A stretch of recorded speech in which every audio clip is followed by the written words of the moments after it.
In front of me is SONY Xperia 10 Mark VII, and today I would like to show you how you can rename it.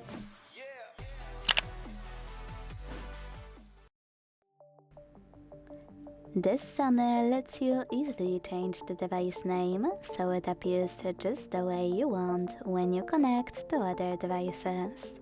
So if you want to change it now, let's begin. First of all, go into settings and scroll all the way down right away. Then hit About Phone at the bottom.